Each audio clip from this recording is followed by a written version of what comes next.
reais que la jodemos. Hoxe imos falar da virxindade. Somos Sara, Edu! Xela, somos seis.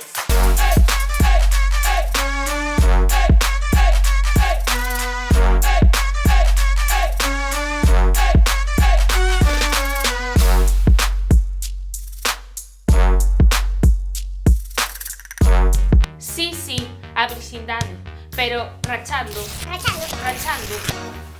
Con todas as ideas que hai sobre ela na rúa. Sabedes que a virxindade non ten ningunha base científica? É un invento máis, un fake asiderado. Pero segue a estar moi presente nas nosas vidas. Sobre todo se és muller. Tens usado como método para ternos controladas e dominadas. Pero non te rías que é verdade, Pero antes de adentrarnos no tema, lembrade que no capítulo anterior, que tenes a liazón por aquí, xa falamos de relacións de intimidade, nas que hai múltiples opcións sen necesidade de empregar a penetración. De feito, a sociedade tende a entender o sexo dende un punto de vista moi cultocentrista. Só pensamos con isto ou con isto. E non todas as relacións se teñen que basear niso. Que trae consigo ser virxe ou perder a virxindade? Perder a virxindade. Pérdense as chaves ou o móvil, Where the hell my phone? Where the hell my phone? Where the hell mesmo a my... cabeza. Pero aquí non se perde nada, ao contrario, gánase un mundo de cousas. Pois a perda da virxindade non, a relación sexual na que hai por primeira vez penetración. Isto é unha puta parvada. Creo que na miña vida foi máis importante o día no que me descubrí o clítoris na ducha. Un formoso día, por certo.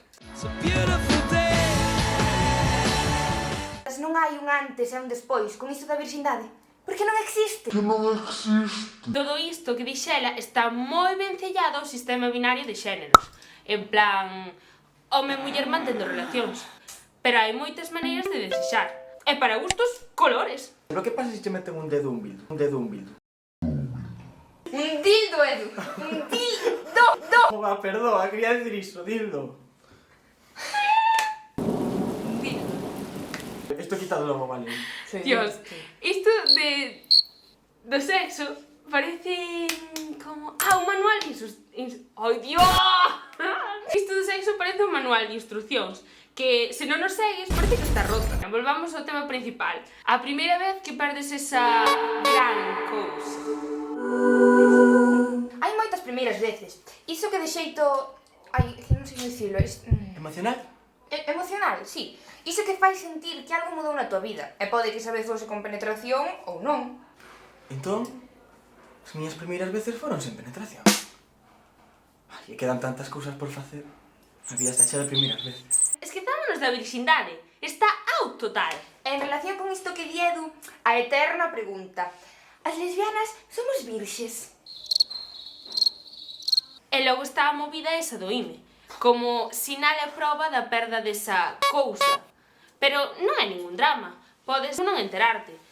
Podes rompelo indo ao xinecólogo, á xinasia ou apañando as patacas. Non hai un antes e un despois na tua vida. É como se rompeses unha uña. Ai, esa fina tea, pura e máxica, que nos separa entre o ben e o mal. A cona. Sí, eso, Xela, a cona. Esa parte do corpo da que contan tantas mentiras. Imos facer un xogo de verdadeiro e falso, modo resumo, para rachar coas ideas falsas, coas mentiras e coas crezas que hai arredor da virxindade. Comezamos! Taratá, taratá, Experimentar unha penetración con dedos, dildos, penis e cousas variadas trae consigo a dor. Verdadeiro ou falso? Falso! Iso dependerá da persoa. Para algunhas será totalmente placenteiro e para outras non tanto. Se sentes dor, o que é unha putada, non hai por que aguantar nin sufrir. Pode ser sinal de non estarmos moi lubricadas, de que estamos moi nerviosas ou de que temos os músculos contraídos. O caso é ir probando por aquí e por alá ata dar co que nos gusta. Un punto pene para Xela. Aí vai outra. Hai que sangrar para saber que realmente se rompeu o IME, true or false? Falso! O sangrado pode darse ou non, nada de certeiro cando se trata de corpos. Millóns de corpos circulando polo mundo e cada un con súas movidas. Outro punto pene para Xela. Se non mantén relacións sexuais antes dos 18 anos, eres friki. Que vai ser friki? Ao fin, Edu consegue o seu primeiro punto pene. A ver, non te presiones. Se é antes ou despois, ou parece que non vai chegar, é algo moi persoal, ou seja, non te raíes. Na primeira vez con penetración, podes te quedar embarazada? Claro que se pode. Xela, gañadora do concurso! Pregúntame qué quieres que te diga. Pregúntame qué quieres que te diga. E se ter relacións, ándate con ollo, que non te conten milongas, usar sempre protección. E se non te podes quedar embarazada por moitas razóns, usade condón igual, que tamén están para protexerse das enfermidades. De feito, xa falamos disto noutro vídeo, logo deixámosvolo por aquí. Eu teño amigos que usan a marcha atrás, pero a min dá un pouco de medo. A ver, a fin de contas, o condón, pois tampouco é tanto lío. E se lle botas imaginación, ata divertido. O que? E tampouco te vas a quedar embarazada por practicar sexo anal ou se te bañas nunha piscina. Pero, que polo cu tamén se piñan as infeccións. Usades sempre condón. E rachade con tantos medos que nos poñen pa primeira vez. Seguro que nas nosas primeiras veces podemos pasarlo xenial e gozar un montón. A full. A full. Isto, o importante é que non hai regras. Pouco a pouco, cada quen vai construindo as súas. Son os nervios que... O seja, a ver, parece que os homens temos que estar todo o día co sexo na cabeza e cas hormonas aí a tope. Non temos por que ser sempre machos e fortes e estar sempre levando o control de todo. Por non falar do tamaño e do aguante que temos que demostrar. Nós tamén queremos facer as cousas ben. Estamos nerviosos. Nunca pensara niso que dis, pero está moi ben visibilizar o vosso punto de vista. Nós, ademais de outras moitas cousas, temos que ter autocontrol sobre o que desexamos. Se tes pouco desexo, és unha estreita, e se tes moito xa é o desfase máximo. E todo isto, hipermonas, con lencería fina e ben depiladiñas. É que no sexo non deberíamos demostrar nada. A veces parece ata un puto exame. Penso que tens que gozar da persoa que queres, xa está. Ui, Edu, desecho primeiro, Pero eu creo que non ten por que ser sempre así. Creo que o amor non debe ser o principal. A ver, non sei, eu penso que nas miñas primeiras veces, non sei como serán aínda, pero supoño que cando chega o momento, pois, tirarei para adiante. Ademais, o amor é outro tema.